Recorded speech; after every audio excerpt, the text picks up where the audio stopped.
तो यार आज हम लोग बात करेंगे बिटकॉइन के बारे में कि बिटकॉइन क्या होता है और बिटकॉइन की डेटा माइनिंग क्या होती है और क्या आप बिटकॉइन को खरीद के अमीर बन सकते हैं या नहीं।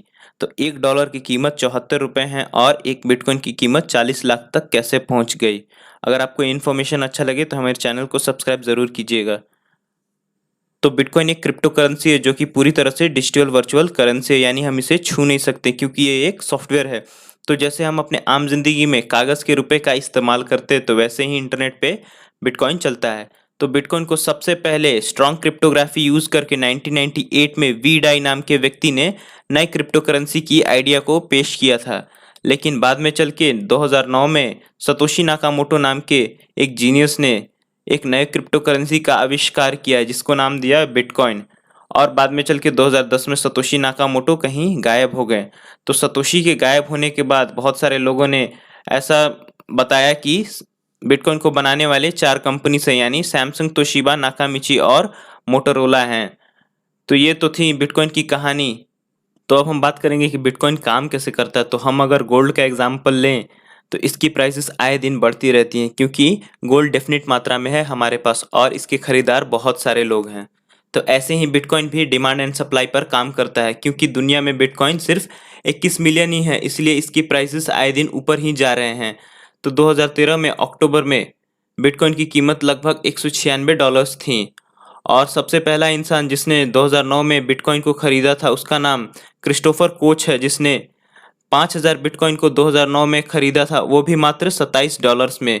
तो यहाँ पर पूरा डेटा है 2013 से लेके अब तक बिटकॉइंस की बढ़ती हुई प्राइजेस का। आप वीडियो पॉज करके ये पूरा डेटा देख सकते हैं। तो अब हम लोग बात करेंगे कि बिटकॉइन को एक क्रिप्टो करेंसी क्यों बोला जाता है और डेटा माइनिंग क्या होता है। तो बिटकॉइन बस एक कंप्यूटर सॉफ्टवेयर के अलावा कुछ नहीं होता है। इसे एक प्रोग्रामिंग कंसेप्ट को यूज़ करके बनाया जाता है ताकि इसे कोई हैक ना कर सके। तो इसी कंसेप्ट को क्रिप्टोग्राफी कहते हैं। क्रिप्टोग्राफी को यूज़ करके हम किसी प्लेन टेक्स्ट या फिर लाइंस ऑफ कोड को एनक्रिप्ट कर सकते हैं जिससे हमारे अलावा या फिर हम जिसे चाहते हैं उसके अलावा उस टेक्स्ट या फिर कोड को और कोई नहीं देख सकता है। तो इसी तरीके को इस्तेमाल करके बिटकॉइन को बनाया गया है। तो इसीलिए बिटकॉइन को क्रिप्टो करेंसी बोलते हैं। अब बात आती है डेटा माइनिंग या बिटकॉइन माइनिंग क्या होता है। तो बिटकॉइन डिसेंट्रलाइज्ड पेमेंट सिस्टम यानी पीयर टू पीयर पेमेंट्स कराता है, यानी सेंडर से रिसीवर के बीच में कोई बैंक्स या गवर्नमेंट नहीं होती है उस पेमेंट को कंफर्म कराने के लिए। तो उसी पेमेंट को कंफर्म कराते हैं बिटकॉइन माइनर्स। अब यहाँ बात ये गौर करने वाली है कि जब भी हम बिटकॉइन किसी के पास सेंड करें तो उसका एड्रेस कोड बिल्कुल सही सही टाइप करें, नहीं तो अगर हम बिटकॉइन दूसरे के पास भेज देते हैं तो हम अपने बिटकॉइन से हाथ धो बैठते हैं। और क्योंकि बिटकॉइन को रिसीव करने के लिए हमें टफ मैथमेटिक्स को सॉल्व करनी पड़ती है तो इसके लिए हम पावरफुल कंप्यूटर्स का यूज़ कर रहे होते हैं जो कि बहुत ज़्यादा मात्रा में इलेक्ट्रिसिटी कंज्यूम कर रहे होते हैं, तभी हम बिटकॉइन को अपने पास रिसीव कर सकते हैं। तो इसी प्रोसेस को बिटकॉइन माइनिंग या डेटा माइनिंग कहा जाता है। तो डेटा माइनिंग सिर्फ एक कंप्यूटर नहीं कर रहा होता, दुनिया के सारे कंप्यूटर्स जो कि डेटा माइनिंग करना चाहते हैं वो सारे मिलके कर सकते हैं डेटा माइनिंग को।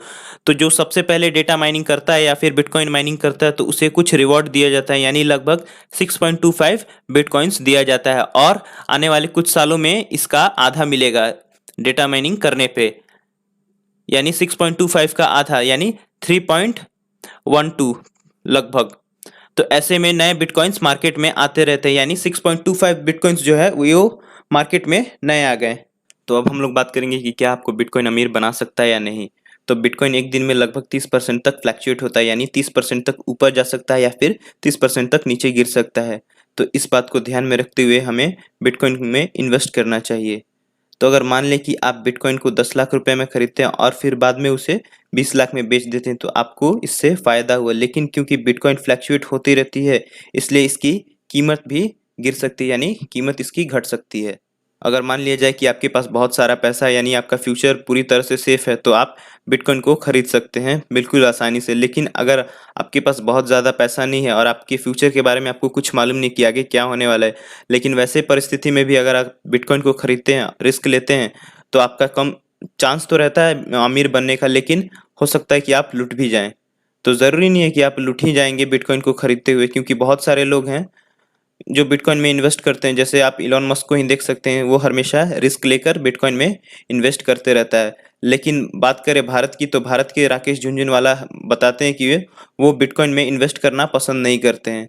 तो ये सब रिस्क के ऊपर डिपेंड करता है कि आपको इन्वेस्ट करना है या नहीं करना है, आपको बिटकॉइन से कितना प्रॉफिट लगता है, आपका इंटरेस्ट कितना है। तो बिटकॉइन आपको अमीर बनाएगा या नहीं बनाएगा ये उसके फ्यूचर पर डिपेंडेंट है, और लोगों का इंटरेस्ट कि बिटकॉइन में कितना है वो इस पर डिपेंड करता है। तो ये थी कुछ इन्फॉर्मेशन बिटकॉइन के ऊपर। अगर आपको ये वीडियो अच्छा लगा हो तो वीडियो को लाइक करेंगे और हमारे चैनल को सब्सक्राइब ज़रूर करेंगे।